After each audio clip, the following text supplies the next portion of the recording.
Hello everyone, very very very good evening to everyone. So this is Adhishthana एस में आपका स्वागत है। आज के इस 1.5 ईयर करंट अफेयर सीरीज के अंदर हम लेक्चर नंबर 32 कर रहे हैं। इससे पहले 31 लेक्चर हो चुके हैं। उन लेक्चर्स को आप देखें। This is very very important for the prelims 2024 examination. आज ये जो 6 टॉपिक आपके सामने है, ये 5 टॉपिक्स आपके सामने है। इन 5 टॉपिक्स के बारे में हम डिस्कस करेंगे। ना सिर्फ इसको कंसेप्चुअली अंडरस्टैंड करेंगे बट इसको रट भी लेंगे हम। मतलब ये सीरीज लिए इंपॉर्टेंट है। यहाँ पर सिर्फ आपको पढ़ाया नहीं जाता है, आपको किसी तरह से याद भी कराया जाता है, right. First thing first, Kolattam dance. Kolattam dance क्या है ये अपन इसके अंदर समझते हैं। तो देखिए, कोलाटम डांस जो है that is very very important because यहाँ पर अभी आंध्र प्रदेश के अंदर गर्ल्स ने परफॉर्म करा था कोलाटम डांस को बाल उत्सव के दिन, राइट। तो साउथ इंडिया का डांस है। आप यहाँ पर देख रहे हैं इनके यहाँ पर स्टिक्स हैं, हाथों में देखो, यहाँ पर हाथों में स्टिक्स हैं और स्टिक्स को लेकर ये स्टिक्स को एक दूसरे के भिड़ाती हैं, ठीक है। और फिर गोला करके एक तरह से डांस करती हैं, फिर ऐसे झुककर फिर डांस करती हैं। इस तरह से इसके अंदर रहता है, right. I hope this is clear. तो यहाँ पे 2-3 सर्किल बनाकर करते हैं जिसमें एक लीडर होता है, लीडर लीड करता है कि किस तरह आपको करना है। अरे सर, ये तो हमको थोड़ा थोड़ा थोड़ा थोड़ा, तो हमको ये क्या कर रहा है, ये डांस जाना पहचाना सा लग रहा है, ठीक है। ये सर दांडिया जैसा नहीं लग रहा, दांडिया। यस, दांडिया जैसा ही ये डांस है। देखिए इसके अंदर क्या है, the group comprises dancer in the range of 8 to 40। It is perform by using sticks to represent rhythm of the dance, right. Sticks are stroked against each other, बढ़ाया जाता है उसको, जैसे कि हम डांडिया के अंदर करते हैं। Two dancers are led by the leaders and move about in 2 circles, right? The inner circle receive the strikes on their sticks from the artist in the outer circle that delivers it. तो मतलब आपस के अंदर क्या करते हैं, circle बनाकर इस तरह से यहाँ पर करते हैं, राइट। तो ये साउथ इंडियन डांस है, साउथ इंडिया का आप समझ सकते हैं डांडिया डांस, ठीक है। तो यहाँ पर देखिए, the dance form resembles the Dandiya and the Garba folk dance of the Gujarat. Gujarat का इसका आसपास ये होता है, राइट, उसी पैटर्न पर ये है, राइट। अब ये उससे डराया हुआ ऐसा नहीं है, ठीक है, या फिर ये गरबा या फिर डांडिया उससे डरा हुआ ये नहीं है कि ऐसा कोई इसके अंदर हमारे पास फैक्ट नहीं है। हमको ये पता है कि ये एक तरह का अलग डांस है, बट इस डांस का नाम जो है दैट इज कोलाटम डांस। पर इसके अंदर सिमिलरिटी इसी तरह से है कि स्टिक से उसी तरह से डांस किया जाता है जैसे डांडिया के अंदर कराया जाता है, राइट। अब देखो इसका अलग अलग नाम है। तमिलनाडु और केरला के अंदर इसको कुम्मी कहा जाता है, कुम्मी, ठीक है। और आंध्र प्रदेश के अंदर इसको कोलानालू, कोलानालू कहा जाता है। कोलानालू किसके अंदर है, आंध्र प्रदेश के अंदर, ठीक है। और यहाँ पर देखो कुम्मी कहा जाता है आंध्र प्रदेश के अंदर। तो याद कर सकते हैं, देखो आंध्र प्रदेश मतलब आंध्र प्रदेश, जब भी मैं बोलूंगा तो आंध्र से अपन अंधा याद करेंगे, अंधा। तो अंधा बंदा क्या कर रहा था, डांस कर रहा था, तो वो नाले के अंदर गिर गया, है ना, नल्लू, ठीक है। Double N A double NALU, ठीक है, नल्लू, ठीक है। और वो काला हो गया तो कोला नल्लू, इस तरह से आप याद कर सकते हैं। अंधा आदमी डांडिया कर रहा था और वो इस तरह से गिर गया, राइट। तमिलनाडु और केरला के अंदर इसको क्या बोला जाता है, इसको कुम्मी बोला जाता है, राइट। तो I hope this is clear to everyone. तो ये नाम है कुम्मी, कोला नालू, ठीक है। ये सब कुछ क्या है, ये सब कुछ एक ही चीज है, that is known as Kolattam dance. और कोलाटम डांस इस तरह से कराया जाता है जैसे कि गरबा कराया जाता है। One of the folk dance of the South India, South India का फोक डांस है, ठीक है। नेक्स्ट जो आपका टॉपिक है that is green washing. Green washing क्या होता है, देखो भाई, ये एक बहुत बड़ा इंडस्ट्रियलिस्ट था। ये ऐसे बोलता था कि ये देखो इसका, इसके 2 फेस है। आप इससे, कुछ स्टूडेंट्स जिनका दिमाग तेज चलता है वो तो समझ गए होंगे। ये अगर आप ध्यान से देखो, अच्छा इसको थोड़ी देर के लिए ध्यान से देखो, समझ जाओगे व्हाट इज ग्रीन वॉशिंग, है ना। जिन जिन बच्चों को समझ में आ गया मतलब उनका IQ लेवल काफी अच्छा है, राइट। देखो इसके 2 फेस दिख रहे हैं आपको, एक तो ग्रीन फेस दिख रहा है, तो ये दुनिया को तो बता रहा है देखो हमारा जो प्रोडक्ट है ना, that is very very environment friendly. But वो प्रोडक्ट जो प्रोड्यूस हो रहा है, ठीक है, वो बहुत ज्यादा पॉल्यूशन करके फिर वो प्रोडक्शन उसका हो रहा है, राइट। तो आप यहाँ पर देख सकते हैं, ये बता तो रहा है कि भाई हमारा प्रोडक्ट बहुत ग्रीन है, पर वो इतना ग्रीन है नहीं। ग्रीन के ऊपर वॉशिंग कराया जा रहा है, जैसे इस तरह का कुछ, है ना। ऐसे धुआं तो निकल रहा है कंटिन्यूअसली, पर कह रहे नहीं हम तो बहुत ही ग्रीन एनवायरमेंट फ्रेंडली प्रोडक्ट ये बनाते हैं, ठीक है, जबकि उसके अंदर बहुत सारा पॉल्यूशन हुआ है, राइट। तो ऐसे बोलते हैं ना कि भाई हम ग्रीन एनवायरमेंटल फ्रेंडली प्रोडक्ट है हमारा, पर उस प्रोडक्ट के अंदर कितना पॉल्यूशन हुआ है ये आपने नहीं बताया। तो एक तरह से आप मिसलीड कर रहे हैं, मिसलीड कर रहे हैं लोगों को। और जो एनवायरमेंट फ्रेंडली लोग हैं वो क्या करेगा, वो इसके अंदर बहकावे में आ जाएगा, यार ये तो एनवायरमेंटल फ्रेंडली प्रोडक्ट है तो इसको हम खरीद लेते हैं, ठीक है। तो एक तरह से एक फॉल्स इंप्रेशन आप दे रहे हैं, आप मिसलीडिंग इंफॉर्मेशन दे रहे हैं। किस तरह से आपकी कंपनी जो है वो क्या है, एनवायरमेंटली साउंड है, पर इतनी भी साउंड नहीं है जितना कि आप इसके अंदर बता रहे हैं, that is known as green washing. मतलब हमारी कंपनी का प्रोडक्ट एनवायरमेंटल अनुकूल है, एनवायरमेंटल फ्रेंडली है, लेकिन सच्चाई कुछ और है। ठीक है, ये है सच्चाई। सच्चाई ये है, आप दिखा इस तरह से रहे। This is known as green washing. This can be asked in the examination, what do you mean by the green washing. 4 options यहाँ पर दे सकते हैं और चारों के चारों सिमिलर से आपको लगेंगे। It is a process of conveying a false impression or misleading information about how a company's product are environmentally sound. Greenwashing involves making an substantiated claim to deceive customers. Consumers और customers को deceive कर रहे हैं into believing that company's products are environmental friendly, कि हमारे product तो बहुत environmental friendly है और positive environment impact कर रहे हैं, बट वो एक्चुअली में ऐसा नहीं करते हैं। That is known as what, that is known as green washing.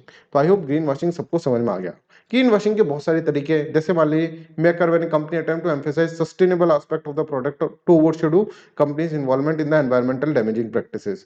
कुछ एनवायरमेंटल डैमेज कर रहे हैं, बहुत सारी चीजें एनवायरमेंट डैमेज कर रही है कंपनी, बट कह रहे हैं उसके साथ साथ हम आपको ये प्रोडक्ट भी तो दे रहे हैं, that is very very what, but very very good for the environment, right. This is also green washing.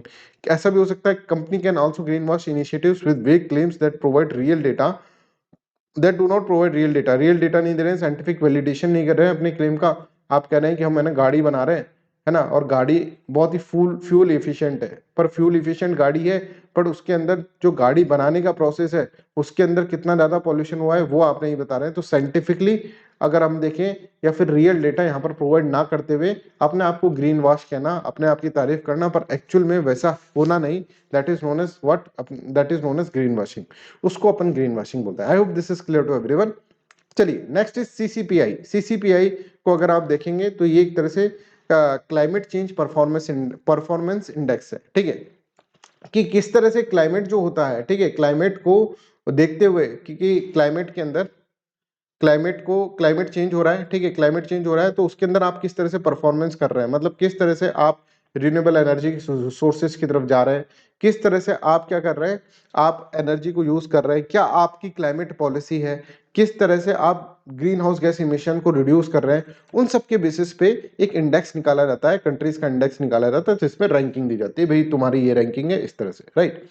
अब देखो ये जो है ना सीसीपीआई, वो published by the green watch, new climate institute और क्लाइमेट एक्शन नेटवर्क, और ये एनुअली आता है 2005 से आ रहा है। आप इसको कैसे याद करेंगे, देखो सीसीपीआई क्लाइमेट चेंज परफॉर्मेंस इंडेक्स, मतलब परफॉर्मेंस करनी है, परफॉर्मेंस वर्ड को पकड़ लो, परफॉर्मेंस, ठीक है साहब, परफॉर्मेंस वर्ड को पकड़ लिया। आप क्या करें, अब ये परफॉर्मेंस जो है ना, इसके अंदर देखो परफॉर्मेंस होती है, जब भी मान लो कोई परफॉर्मेंस है तो ऐसा समझो कि एक भागने की परफॉर्मेंस है, ठीक है, एक ग्राउंड है और भागने की परफॉर्मेंस है, तो ऑब्वियसली घड़ी तो लगेगी कि 100 मीटर कितनी देर में भागा, तो वॉच, ठीक है साहब।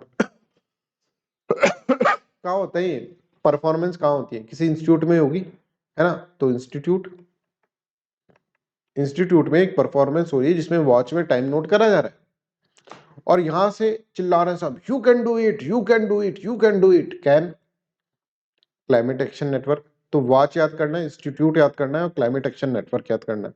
तो published by the green watch, new climate institution और climate action network annually since 2005 से ये एनुअली यहाँ पर प्रोड्यूस करा जा रहा है, ठीक है, प्रेजेंट करा जा रहा है। अब देखिए यहाँ पर सीसीपीआई जो है ना, वो कितनी कंट्रीज के बीच में, 63 कंट्रीज हैं, पहले 50 प्लस कंट्रीज थी, अब यहाँ पे देखिए 63 कंट्रीज है एंड यूरोपियन यूनियन, ये दोनों मिलकर एक इंडिपेंडेंट, मतलब इन सब की रैंकिंग देखी जाती है, इन सब की परफॉर्मेंस देखी जा रही है कि क्लाइमेट चेंज तो हो रहा है, तो क्लाइमेट चेंज से बचने के लिए क्या क्या चीजें कर रहे हैं, क्या क्या ये क्लाइमेट चेंज से बचने के लिए क्या क्या चीजें कर रहे हैं। तो independent monitoring tool for tracking the climate protection performance of 63 countries and the European union, 63 countries और यूरोपियन यूनियन का ग्रुप यहाँ पर इसके अंदर है।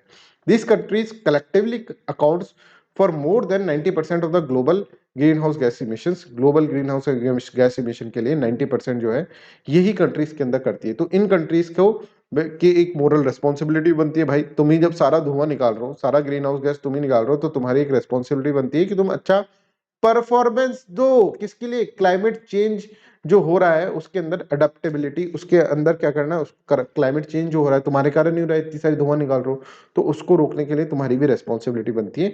तो किस तरह से इंडिकेटर्स होते हैं, उन इंडिकेटर के बेसिस पे यहाँ पर क्या करा जाता है, रैंकिंग दी जाती है कि इन कंट्रीज के अंदर कौन अच्छा परफॉर्मेंस कर रहा है, राइट। तो परफॉर्मेंस का मतलब क्या है, इंस्टीट्यूट, वॉच और कैन, ये याद रखना, ठीक है। और किस लिए परफॉर्मेंस, क्लाइमेट चेंज को रोकने के लिए परफॉर्मेंस अपन कर रहे हैं, right. It aims to enhance transparency in the international climate politics and enable comparison of climate protection efforts कि कौन कौन कैसी कैसी इंडिविजुअल कंट्री किस तरह से क्लाइमेट की क्या कर रहे हैं, क्लाइमेट का यहाँ पर प्रोटेक्शन यहाँ पर करा जा रहा है, राइट। तो देखो 14 इंडिकेटर्स होते हैं, है ना, 14 इंडिकेटर्स होते हैं इसके अंदर, पर इसके अंदर 4 कैटेगरीज यहाँ पे याद रखें, 14 इंडिकेटर्स याद करने की जरूरत नहीं है। पहला होता है ग्रीन हाउस गैस इमिशन, ठीक है, ग्रीन हाउस गैस इमिशन यहाँ पर दिख रहा है आपको, राइट। दिस इज, इसका वेटेज जो होता है ना वो 40% होता है, मतलब इसमें अगर ग्रीन हाउस गैस इमिशन में किसी ने अच्छी परफॉर्मेंस करी तो उसको ज्यादा आका जाएगा, ठीक है। As compared to renewable energy जो है वो 20%, एनर्जी यूज जो है वो 20%, क्लाइमेट पॉलिसी को 20% वेटेज दिया जा रहा है। तो मान लीजिए ग्रीन हाउस गैस इमिशन किसी ने एक करा तो उसको 2 माना जाएगा, सिंपल, ठीक है ना। इसने एक करा रिन्यूएबल एनर्जी और इसको एक मान रहा है, इसको एक मान रहा है, तो उसको 2 माना जाएगा, right. I hope this is clear to everyone. तो यहाँ पर देखो ये 4 कैटेगरीज हैं जिसके बेसिस पे क्या है, जिसके बेसिस परफॉर्मेंस देखी जाती है कि कितनी ग्रीन हाउस गैस इमिशन कर रहे हैं, रिन्यूएबल एनर्जी में कितना इन्वेस्टमेंट कर रहे हैं, कितना प्रोडक्शन कर रहे हैं, उसके बेसिस पर रैंकिंग लगाई, एनर्जी यूज किससे कराया जा रहा है और क्लाइमेट पॉलिसी क्या है, ये सब चीजें इसके अंदर देखी जाएगी। सीसीपीआई 2024 में पहली रैंक किसको मिली, पहली rank, for your kind information, पहला नंबर किसी का नहीं आया। क्या बात करते हो सर, हाँ, क्योंकि सीसीपीआई का एक क्राइटेरिया है कि भाई कम से कम इतना तो करते हैं, पर इतना कोई कर ही नहीं पा रहा है, तो पहला नंबर तो किसी का नहीं आया, ठीक है सर। दूसरा नंबर किसका है, दूसरा नंबर भी किसी का नहीं आया। तीसरा नंबर क्या है, तीसरा नंबर भी किसी का नहीं है। अरे बाप रे, चौथे से रैंकिंग स्टार्ट हुई है, तो पहले 3 स्थान तो खाली रहे, इतना तो तुम कर ही नहीं पाए हो, ठीक है, तो पहले 3 स्थान खाली रहे, ठीक है। तो यहाँ पर देखो, no country perform well enough in all the indexes category to achieve an overall very high rating, first 3 overall positions therefore remain empty. फिर फोर्थ के ऊपर आता है डेनमार्क। तो डेनमार्क अगर ऐसे देखे तो पहला है, पर वैसे फोर्थ नंबर पे, क्योंकि पहले, दूसरे और तीसरे नंबर पे कोई आया नहीं है, ठीक है। एस्टोनिया जो देखिए वो 5th नंबर पे है, फिलीपींस 6th नंबर पे है, और इंडिया की पोजीशन जो है वो 7th पोजीशन है सीसीपीआई 2024 के अंदर, ये आपको इसके अंदर याद करना है। इंडिया के बारे में अगर जाकर देखोगे वेबसाइट के अंदर इसकी, तो इंडिया के बारे में 3 बातें इसके अंदर बोली गई है, मतलब की आउटकम फॉर इंडिया अगर हम बात करें तो India rank 7th in this year CCPI, ठीक है। इंडिया जो है अपना जो एनडीसी है, टारगेट, नेशनली डिटरमाइंड टारगेट जो है, ठीक है ना, ये जो टारगेट्स हैं इसको मीट करने की कोशिश कर रहा है with clear long term policies in place that focus on promoting renewable energy and providing financial support for the domestic manufacturing of renewable energy components. Country needs to increase its share of the renewable energy, renewable energy का share जो है उसको increase करना होगा और अपने targets को ज्यादा बढ़ाना होगा, इस तरह से सीसीपीआई ने हमको बोला है, राइट। चलिए साहब आगे हम पढ़ते हैं, प्रधानमंत्री भारतीय जन औषधि परियोजना, ठीक है, ये क्या है। अभी ये जो है न्यूज के अंदर इसलिए थी बिकॉज यहाँ पर 10,000 स्टोर्स यहाँ पर हो गई है, 10,000 के आसपास स्टोर्स हो गई हैं। What is this stores, I will let you know. पर प्रधानमंत्री भारतीय जनौषधि परियोजना है क्या, देखिए 2008 के अंदर एक प्रोग्राम स्टार्ट हुआ। पहले मैं आपको बताता हूँ, जैसे मान लो मैं बीमार हूँ, है ना, मैं बीमार हूँ, मैं दवाई लेने गया तो भाई एक दवाई 100 रुपए की, दूसरी दवाई है 300 रुपए की, और तीसरी दवाई 200 रुपए की। मैंने कहा भैया इससे तो अच्छा है मैं मर ही जाऊं, ठीक है, 3 टैबलेट खाऊंगा और 3 टैबलेट इतनी महंगी महंगी आ रही है। तो गवर्नमेंट ऑफ इंडिया ने कहा कि भाई देखो अफोर्डेबल होनी चाहिए, कम से कम मेडिसिन तो अफोर्डेबल होनी चाहिए, इससे बढ़िया तो मैं मर ही जाऊं बुखार से, ठीक है, इतनी महंगी महंगी दवाई खाऊंगा, ठीक है। तो फिर दवाई खाओ, खाने के लिए तो कुछ बचेगा नहीं। तो गवर्नमेंट ऑफ इंडिया ने 2008 के अंदर एक कैंपेन स्टार्ट करा। उन्होंने कहा कि जन औषधि कैंपेन के अंदर हम जेनेरिक मेडिसिन बनाएंगे। अब जेनेरिक मेडिसिन क्या होती है ये समझो। जेनेरिक मेडिसिन मतलब ये 100 रुपए की टेबलेट थी ना, इसको लेकर गए, इसकी रिवर्स इंजीनियरिंग करी, ठीक है, रिवर्स इंजीनियरिंग करी, रिसर्च डेवलपमेंट करा और सस्ती बना दी। That is known as what, that is known as generic medicine, ठीक है। 100 रुपए की थी, इसको 5 रुपए की बना दी, right, that is known as what, that is known as generic medicine. तो क्वालिटी जेनेरिक मेडिसिन प्रोवाइड करेंगे हम, ठीक है, और इसके लिए भारत देश के अंदर बहुत सारे जन औषधि केंद्र खोले जाएंगे, जिसको अपन स्टोर बोल रहे हैं, ऐसी स्टोर्स खोली जाएंगी, है ना, जन औषधि केंद्र। तो यहाँ पर देखो, to provide quality generic medicine through dedicated outlets known as Jan Aushadhi Kendra at affordable prices to the masses, masses को ये अफोर्डेबल प्राइसेस के अंदर प्रोवाइड करी जाएगी। अच्छा साहब, कौन, अब देखो, अब यहाँ से अपन को पढ़कर प्रधानमंत्री भारतीय जन औषधि योजना, अच्छा सर, हेल्थ जो है, हेल्थ को प्रोटेक्ट करने के लिए ऐसा ऐसा कर रही है गवर्नमेंट, ओके, है ना, सस्ती मेडिसिन देगी कहाँ पर, जन औषधि केंद्र के अंदर, ठीक है। तो यहाँ पर हेल्थ जो है से रिलेटेड है, तो आपसे अगर मैं पूछूं यहाँ पर कि भाई ये कौन सी मिनिस्ट्री का प्रोग्राम होगा, तो आप कहेंगे सर ये तो मिनिस्ट्री ऑफ हेल्थ का होगा, और यहीं पर अपन गलत हो जाएंगे। This is not ministry of health, ये दवाई जो प्रोड्यूस हो रही है ना, वो केमिकल एंड फर्टिलाइजर मिनिस्ट्री के अंदर आ रही है। किसके अंदर आ रही है? Ministry of chemicals and fertilisers के अंदर। तो यहाँ पर देखो, it was launch by the department of pharmaceuticals, ministry of chemical and fertilisers, government of India, November 2008 के अंदर ये स्टार्ट करा था। जन औषधि केंद्र, डेडिकेटेड आउटलेट्स यहाँ पर खोले गए थे to provide generic medicine at affordable prices. और 30/11/2023 है ना के अनुसार ये 10,000 यहाँ पर जन औषधि केंद्र यहाँ पर हो गए। That's why it was in the news. ठीक है ना। I hope this is clear to everyone. यहाँ तक आपको सबको क्लियर है? अच्छा सर, ठीक है, डिपार्टमेंट के अंदर आती है, डिपार्टमेंट फार्मास्यूटिकल्स के अंदर आती है मिनिस्ट्री ऑफ केमिकल फर्टिलाइजर्स। इसको कौन करता है? इसको मतलब इंप्लीमेंट कौन करता है? इंप्लीमेंटिंग बॉडी कौन है? इंप्लीमेंटिंग बॉडी है इसकी pharma and medical bureau of India. Sir ये तो अभी सुना है, pharma and medical bureau of India. अरे सर, पिछली बार भी आपने पढ़ाया था, तब तो आपने कहा था बीपीपीआई करती है। नहीं भाई, बीपीपीआई का नाम चेंज हो गया है, अब पीएमबीआई है, pharma and medical bureau of India. ठीक है, जिसको पहले अपन bureau of pharma, PSU of India इस तरह से बोलते थे, उसका नाम चेंज होके पीएमबीबीआई इसके अंदर रख दिया गया। राइट, चलिए। तो अब इसका क्या क्या है? इसका ये ऑब्जेक्टिव है, देखिए, to provide generic medicine to the dedicated outlets, जैसे मैंने आपको बताया, to ensure access to quality medicine, सबके लिए, पुअर के लिए भी। ऐसा नहीं कि मैं गरीब हूं तो मैं मेडिसिन नहीं खा सकता, मैं बीमार ही रहूंगा, है ना, ऐसा नहीं होना चाहिए। तो हर डिप्राइव सेक्शन ऑफ सोसाइटी के अंदर यहाँ पर प्रोवाइड करना, to create awareness about the generic medicine. कई लोग सोचते हैं कि यार जेनेरिक मेडिसिन सस्ती मेडिसिन है, खराब ही होगी, नहीं ऐसा नहीं है। पब्लिसिटी करना इसको, परसेप्शन बदलना इसको, quality synonyms with high price only. ऐसा नहीं होता कि ज़्यादा महंगी होगी वही क्वालिटी वाली होगी जेनेरिक मेडिसिन। और इसके कारण देखिए एम्प्लॉयमेंट भी जनरेट होगा ना। एक मेडिसिन 100 रुपए की है तो वो ही मोनोपोली बना कर रख रखी है, नहीं, इसके हम इसको रिवर्स इंजीनियरिंग करके 5 रुपए की बनाए तो बहुत सारे लोग काम भी तो लग गए इसके अंदर। तो इससे एम्प्लॉयमेंट भी जनरेट होगा, बहुत सारे केंद्र खोले जाएंगे। तो उन केंद्र पे क्या होगा? केंद्र पे आप देखेंगे तो यहाँ पर केंद्र पे जाकर लोग बाग बैठेंगे ना दवाई बेचने के लिए, है ना, और उनका भी एम्प्लॉयमेंट जनरेट होगा। तो scheme is operated by government agency as well as by the private entrepreneurs. ये देखो, अब है ना, क्या होता है, किसी भी बुकलेट के अंदर, करंट अफेयर्स की बुकलेट के अंदर ये चीज नहीं दे रखी है। और यूपीएससी जो होती है ना, वो ही फोकस करता है जो कि काम की चीज होती है। जैसे मान लो मेरे को ये दुकान खोलनी पड़ेगी, जन औषधि केंद्र खोलनी पड़ेगी, है ना। देखो, ध्यान से समझना, एक तो कि मान लो आप पब्लिक सर्वेंट हैं, आप बन गए सिविल सर्वेंट। अब कोई आपके पास आया, साहब मेरे को है ना जन औषधि केंद्र खोलना है। आपने बोला खोल ले भाई। बोले क्या करना पड़ेगा? आपको कुछ नहीं पता, डब्बा गोल। आपने बोला अरे जन औषधि केंद्र खोलना है, मैं बताता हूँ, मिनिस्ट्री ऑफ केमिकल फर्टिलाइजर्स के अंदर आती है, डीपीपीआई, जो बीपीपीआई था उसका पहले नाम था, उसके बाद अब pharma and medical bureau of India इसका इंप्लीमेंट करती है। ठीक है, और डिपार्टमेंट ऑफ फार्मास्यूटिकल के अंदर आती है। और ऐसा ऐसा आप 10,000 हो गए। तो बोले साहब मेरे को क्या फायदा इससे, मेरे को तो बताओ कैसे खोलनी है, तो बताओ। आपका डब्बा गोल। अब सारे करंट अफेयर्स में यही लिखा हुआ था, अब आप कहां से करें? तो आपने सोचा भाई अब क्या करें, तो आप वापस गए कहां पर? अधिष्ठान आईएएस की वेबसाइट के ऊपर। ठीक है, वहां से करंट अफेयर डाउनलोड करें, है ना, और करंट अफेयर डाउनलोड करें, वहां से पढ़े फिर। क्योंकि यहाँ पर करंट अफेयर जो है ना, ये सब वेबसाइट के ऊपर है। तो आपको यहाँ पर देखिए इंसेंटिव जो होगा केंद्र को, ठीक है, केंद्र के ओनर्स को क्या फायदा मिलेगा? भाई मैंने खोली दुकान, मेरे को क्या फायदा मिला?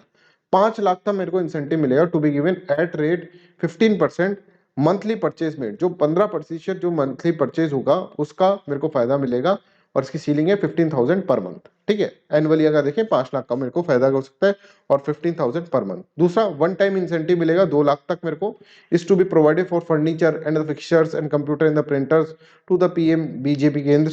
ठीक है, और यहाँ पर open in the north eastern states, या अगर मैं नॉर्थ ईस्टर्न स्टेट का हूँ, या फिर हिमालयन एरिया का हूँ, या फिर आइलैंड टेरिटरी का हूँ, बैकवर्ड एरिया का हूँ, या फिर एस्पिरेशनल डिस्ट्रिक्ट जो होते हैं उसका हूँ, या फिर आप देखिए विमेन एंटरप्रेनर, दिव्यांग, SC ST, एक्स सर्विसमैन, इन सबको एक टाइम इंसेंटिव मिलेगा 2 लाख रुपए का। इसके अलावा price of Jan Aushadhi medicine जो होंगी 50 से 90% लेस होंगी that of the branded medicine price in the open market. जैसे मैंने आपको बताया कि ब्रांडेड मेडिसिन जो है 100 रुपए की है, तो वो 50 से 90% लेस तक यहाँ पर आपको इसके अंदर मिल जाएगी। This is how you have to understand this one. Medicines are procured only from the World Health Organization's good manufacturing practices certified suppliers. जिनके पास ये suppliers, ये certification है, good manufacturing GMP का certification है, वो ही, उनसे ही medicines ली जाएंगी। ठीक है, उनसे ही प्रोक्योर की जाएंगी, हर किसी से नहीं की जाएंगी। और मेडिसिन को जो क्रेडिशन उसका एक्रेडिशन होगा, ठीक है, वो होगा national accreditation board for testing and calibration laboratories से। ये सब बातें भी आपको इसके अंदर पढ़नी पड़ेगी, तभी जाकर आपके क्वेश्चंस होंगे यूपीएससी के अंदर सॉल्व होंगे। ऐसे क्वेश्चन आ रहे हैं आजकल कि बताओ कि ड्रग का टेस्ट होना जरूरी है कि उसके अंदर कौन लेबोरेटरी के अंदर, या फिर इस लेबोरेटरी की जगह कोई दूसरी लेबोरेटरी लिख देंगे, या फिर ऐसे बोलेंगे कि भाई मेडिसिन सिर्फ वहीं से प्रक्योर करी जाएगी जो कि WHO good manufacturing practices certified supplier से करी जाएगी, यहाँ ओनली देखते हैं आप घबरा जाएंगे। फिर इस तरह की स्टेटमेंट जब तक आप पढ़ेंगे नहीं तब तक आपको होगा नहीं, और जब तक आप वेबसाइट नहीं देखेंगे जब तक नहीं होगा। प्लीज ट्राई टू अंडरस्टैंड, ये बहुत ही रिसर्च करके बनाया गया, सोच के बनाया गया कि यूपीएससी चाह क्या रहा है आजकल, उसके बेसिस पे करंट अफेयर्स बना रहे हैं। और हम इसीलिए हम एक बुकलेट भी निकालना चाहेंगे, क्योंकि दिसंबर मंथ की तो मैं पक्का पक्का निकालूंगा एक बुकलेट जिसके अंदर पूरी ट्रिक्स होगी, जिसके अंदर पूरे की करंट अफेयर्स पूरे रिसर्च करके यहाँ पे दिए जाएंगे, ठीक है। वहां पर पूरे प्रीलिम्स बेस्ड करंट अफेयर्स की एक बुकलेट में निकालने की कोशिश करूंगा, ठीक है, दिसंबर मंथ की, राइट। चलिए नेक्स्ट इज काशी तमिल संगम। अरे सर काशी तो है वाराणसी के अंदर, ठीक है, और तमिल जो है वो साउथ के अंदर है, इनका काहे का संगम, इनका संगम कैसे? तो देखो हिस्टोरिकल लिंक है भाई इन दोनों के बीच में, काशी और तमिलनाडु के बीच में हिस्टोरिकल लिंक है, ठीक है। Often referred as the Tamilakam, ठीक है, तमिलकम बोला जाता है, काशी प्लस तमिल, तमिलकम, ठीक है। Spans centuries and is deeply rooted in the culture, religious and historical context. ये क्या है ये मैं आपको इसके अंदर समझाता हूँ, राइट। चलिए देखो प्रधानमंत्री मोदी, ये सेकंड है, मतलब 2012-22 के अंदर ये स्टार्ट हुआ था तमिल और काशी संगम, अब ये 2023 के अंदर 2.0 है ये, ठीक है। तो प्रधानमंत्री मोदी क्या कहते हैं, गोइंग टू वाराणसी। वाराणसी जब मैं जाता हूँ ना तमिलनाडु से, इसका मतलब क्या है, इसका मतलब ये है कि महादेव के एक घर से दूसरे घर जाना। मतलब अगर हम देखें Tamil Nadu is like just like a second home for the Mahadev, है ना, लॉर्ड शिवा जो है। That is why bond between the people of Tamil Nadu and Varanasi is special, इस तरह से बोला है। अब इसके पीछे कोई लॉजिक होगा भाई, प्रधानमंत्री बोल रहे हैं कुछ बात, तो उसके पीछे कुछ लॉजिक होगा, तो कुछ हिस्टोरिकल एंड मैथोलॉजिकल कनेक्शंस मैं आपको दिखाने की कोशिश करता हूँ। तमिलनाडु और काशी के बीच में कुछ ही कनेक्शंस हैं, जैसे कि एक पांड्या किंग थे, ठीक है, पराक्रम, ठीक है। अब यहाँ पर क्या है कि एक पराक्रम नाम के पांड्या किंग थे, वो क्या थे, मदुराई रीजन में रहते हैं, मतलब तमिलनाडु के अंदर, ठीक है। 15th सेंचुरी के अंदर पांड्या जो किंग है वो तमिलनाडु के अंदर मदुराई की जगह पर रह रहे हैं, ठीक है। अब वो काशी जाते हैं, और काशी जाते हैं और शिवलिंग के लिए एक पत्थर उठाकर लेकर आने की कोशिश करते हैं, एक पत्थर दिखा कि शिवलिंग, शिव टेम्पल यहाँ पर बनाएंगे। तो काऊ के ऊपर लाद के उसको ला रहे होते हैं। However during his return the cow carrying the lingam, cow के ऊपर शिवलिंग जो होती है वो डालकर लेकर आ रहे थे। इतने में काऊ एक जगह रुक गई, उसने बोला भाई आगे चल, बोले रुक गई, नहीं नहीं नहीं जा रही, है ना, तमिलनाडु के अंदर ही, राइट, एक जगह रुक गई, राइट, वहां से काशी से लेकर आ रहे थे वहां पर रुक गई। तो उसने सोचा कि भाई भगवान की इच्छा यहीं बना दे टेम्पल, और उस जगह को शिव काशी बोला गया, Shiv Kashi. Considering this divine intervention Parakrama Pandya install the lingam there and the site is known as Shiv Kashi, उसको शिव काशी इसके अंदर इस तरह से बोला गया, ठीक है।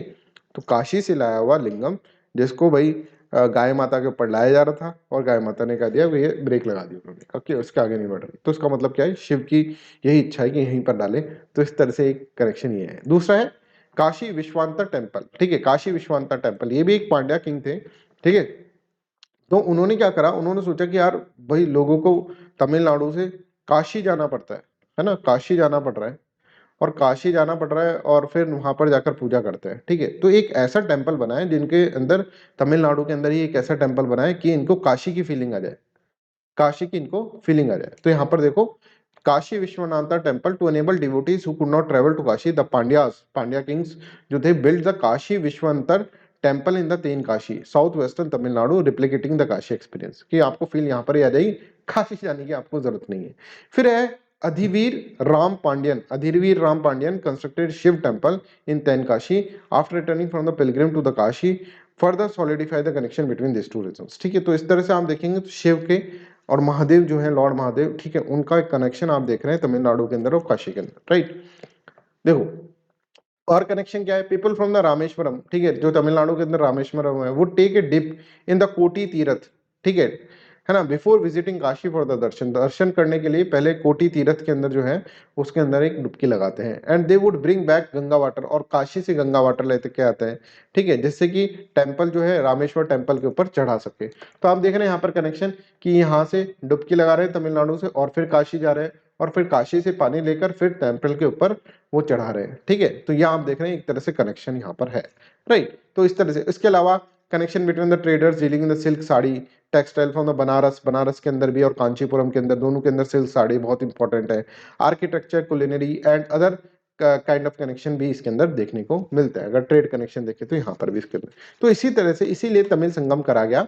और एक तरह से एक प्लेटफॉर्म है जिसके अंदर कल्चर एक्सचेंज करा जा रहा है नॉर्थ और साउथ इंडिया के बीच में, जिसके अंदर art, music, handloom, handicraft, cuisines and products from the Tamil Nadu and Varanasi, ये सब चीजें दिखाई जा रही है, right. So this is all about the Kashi Tamil Sangam. अच्छा, ये कौन कर रहा है साहब? ये तो मिनिस्ट्री ऑफ कल्चर कर रहा होगा? नहीं भाई, ministry of education is what is the nodal agency. बाकी सब भी मिनिस्ट्री इन्वॉल्व है, जैसे tourism, railway, textile, but ministry of education इसके अंदर आप देखेंगे। तमिल काशी संगम, काशी को ऐसे बोला जाता है ना कि विद्या की नगरी है, ठीक है। तो इस तरह से मिनिस्ट्री ऑफ एजुकेशन आप इसके अंदर याद रख सकते, right. So this is all about today's class. आपको ये जानकर बहुत खुशी होगी कि बहुत सारे मॉड्यूलर कोर्सेज मैंने निकाले हुए हैं, ठीक है। अगर कोई भी सब्जेक्ट आपका वीक है, just call me on this number 8788248734, इस पर डायल करें और आपका वो सब्जेक्ट जो होगा वो पूरा का पूरा कंप्लीट हो जाएगा। और बहुत ही कम प्राइस के अंदर ये कोर्सेज हैं, ठीक है। रिकॉर्डेड कोर्सेज हैं, इसलिए इनकी ज़्यादा प्राइसेस हमने रखी नहीं है, बट आपको बैकअप सपोर्ट पूरा का पूरा यहाँ पर मिलेगा। इंडियन पॉलिटी का भी कोर्स है, मॉडर्न हिस्ट्री का भी कोर्स है, इंटरनेशनल रिलेशंस का, ज्योग्राफी का, एनवायरमेंट, इकोलॉजी का, इन सब का कोर्सेज आपको यहाँ पर प्रोवाइड किया जाएगा। So that's all for today's class. Thank you so much for listening me so kindly. Bye bye, take care and have a nice day.